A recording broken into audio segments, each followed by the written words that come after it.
Good afternoon and welcome to Who's Right. We're happy to have you with us today with our guest, Senator Rick Santorum. Hi, Rick. How are you? I'm doing great, thank you. Good. I'm so glad.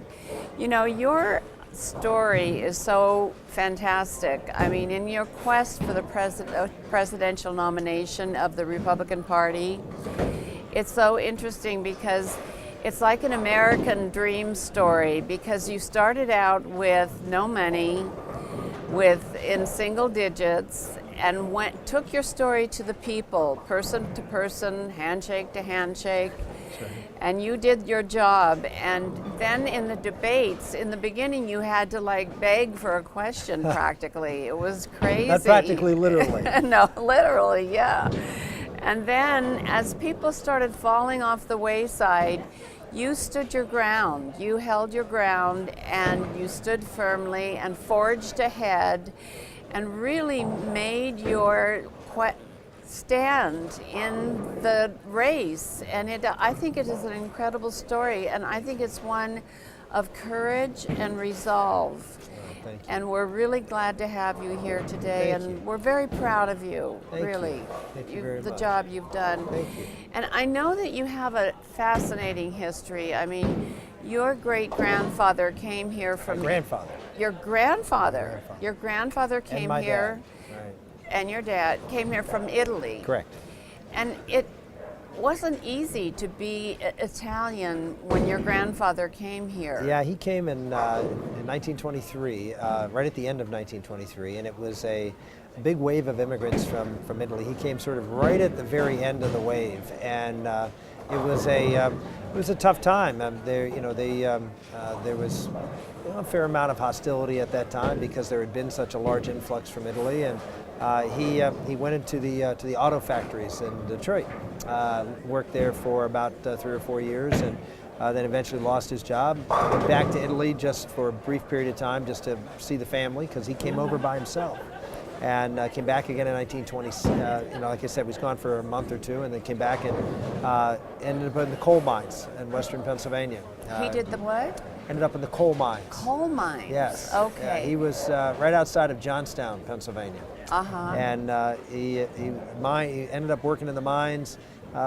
Pretty much continued. It's a pretty tough time to be in the mines. There was a lot of strikes. There was a lot of labor unrest. When my grandfather came in 1927.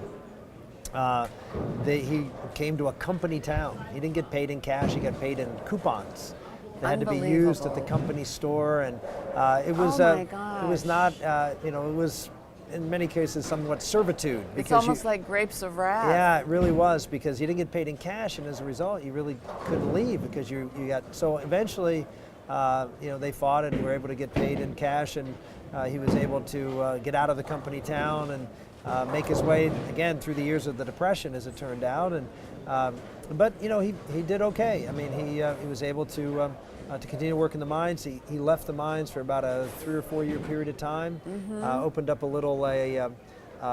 bar / sandwich place for the miners right. Unbelievable. Yeah, my grandmother and oh they did. my gosh. But when the war came out, rationing came, and they didn't have the resources to do that. So he went back into the mines and actually mined coal until he was 72 years old, 1958. Incredible. Yeah. That is an amazing story. Now that is fortitude. Yeah, well, I sort of get a little bit of that from my grandfather. I mean, he died when I was about 17, 18 years old, so I knew him pretty well, and he was a very, very tough guy. He was tough as nails, but he certainly instructed in me the value of hard work and perseverance, and the importance of freedom in this country.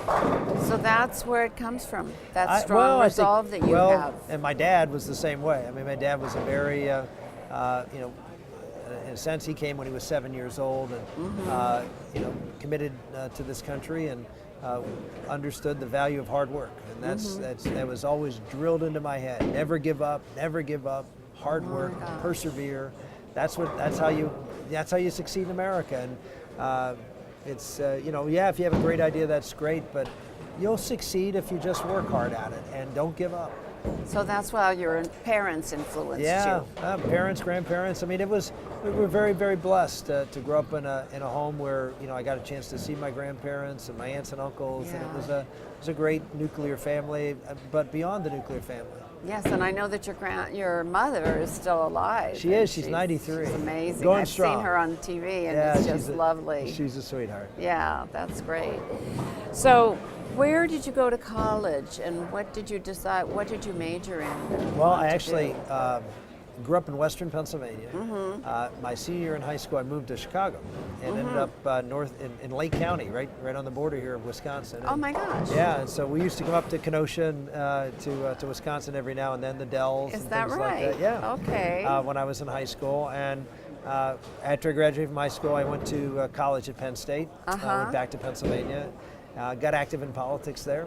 You did? Yes, I did. I got active Okay. as a working in some campaigns, just being involved. I see. I always like to, always was interested in current affairs and what was going on in our government, and sort of took an active getting involved in campaigns in my college years. So, when did you first run for office? Not till many years later, when I was 32. I decided I was angry to the point where of the congressman who was representing me. I had never any great desire to run for Congress, no great desire to go to Washington. I had many opportunities to go to Washington. I think I'd probably been there as a kid, but really, Washington didn't interest me. I was always, as a volunteer in college and afterwards, got involved in state races, I state see. senate, governor, but really not someone who was that interested in federal issues. But I was so annoyed at my congressman, I decided someone had to run against him. And so Yeah. I decided to go out there with no money, no real visible support. Once again, This is a familiar tale to me. I'm not surprised. Karen and I, we got married the year of my election, and we knocked on 20,000 doors together. Oh, and boy. Just worked hard, persevered, and we got blessed with the most unlikely of victories. unbelievable. So you won your first race? I won my first race against a 14-year incumbent. Was outspent almost 3 or 4 to 1. Wow. So, like I said, this has a familiar ring to me in this race. Oh my gosh, that's amazing. Yeah. Well, that's wonderful. So, what do you say would make what makes Rick Santorum a good servant? I think that the attitude of understanding that you're here as a elected official to really serve the interests of your country and the people that you have been given that special responsibility from. And I've always looked at it that way. I used to meet with kids all the time, groups from college and high school and grade school, and I always make an effort to meet with them. And I'd always remind, one of the things I'd always say to them is, remember, I work for you. I said, you may be excited to meet me because I'm a senator or a congressman, but really, you have to understand it's your responsibility to hold me accountable. It's your responsibility to make sure that I'm doing the job I'm supposed to be doing, and that I'm responsive to the needs of the country and doing the right thing. And that's how I always try to approach the job. Do you see your presidential calling? Do you see it as a calling, the presidential? Yeah, I have to say that after a political career that I had, I lost my last race. The idea of going out and running for president after you lose, it's not the next natural progression, and that's why I think most people just sort of ignored it and said, what are you doing? I mean, you can't lose and then run for president. It is the most unlikely of scenarios, and yet I just felt like as I looked at the country and the perils that I see on the horizon, and not just on the horizon, but here, I felt like this was something I should be doing out there, being a voice a little different than maybe all the other candidates in the race, and offer something which I think is a starker and better contrast with President Obama. And we went out and started to talk about big things, talk about who we are as Americans, what's at stake in this country, fundamental issues, and people have responded. What I see is a person who really wants to give back to their country because they have been given a Oh, my lot goodness. from their family You know, and a lot of responsibility. absolutely. Yeah, well, it's one of the things that was pounded into us from very, very early on. Is what a great country we live in, that we have an obligation to serve. You have an obligation to give back, not just to our country, but to your family, to your community. That's just how America works. That's